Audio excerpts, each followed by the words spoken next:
Back now at 7:46 with more dramatic testimony at the murder trial of Amanda Knox, the American college student accused of killing her roommate. NBC's Keith Miller is in Perugia with the very latest. Keith, good morning to you.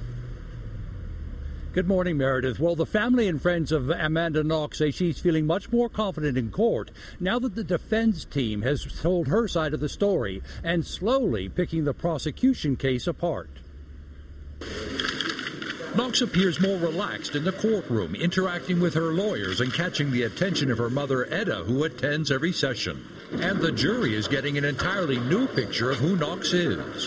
A series of classmates from the University of Washington has testified that Knox is not a wild child, but a serious student who regularly made the dean's list. Italian prosecutors accused Knox of participating in the murder of her roommate, Meredith Kircher, an exchange student from England, who was found in a pool of blood in the house she shared with Knox.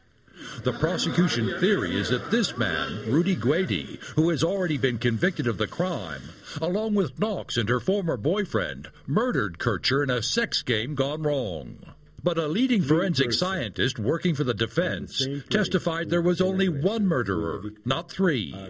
The aggressor from the back. Francesco Introna says Kircher was attacked by a single assailant with a knife. The deep bruising on the throat was caused by forcibly restraining the victim in an effort to sexually molest her. The victim is not able to move anymore. Kircher apparently struggled with her attacker and stabbed twice. Finally, Kircher was forced to the floor, where she bled to death. This is the reconstruction of this homicide. Introna's testimony has shaken the prosecution's case. The alleged murder weapon introduced by the prosecution is also being called into question.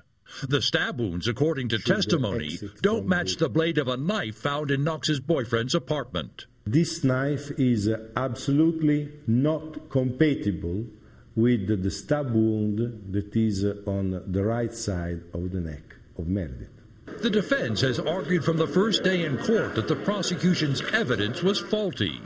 And over the weekend, the jury heard testimony that Guedi carried out several burglaries in the area, breaking a window to gain access and in possession of a knife, similar to the break-in at Knox's house on the night of the murder.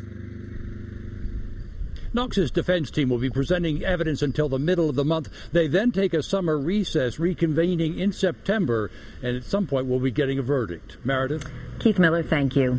Madison Paxton went to college with Amanda Knox and testified for her over the weekend. Madison is now with us in Perugia. Madison, good morning to you. Good morning. I know you didn't have an opportunity to speak with Amanda Knox during the trial, but when you took the stand, you were nervous, and she did something to calm you down. What did she do?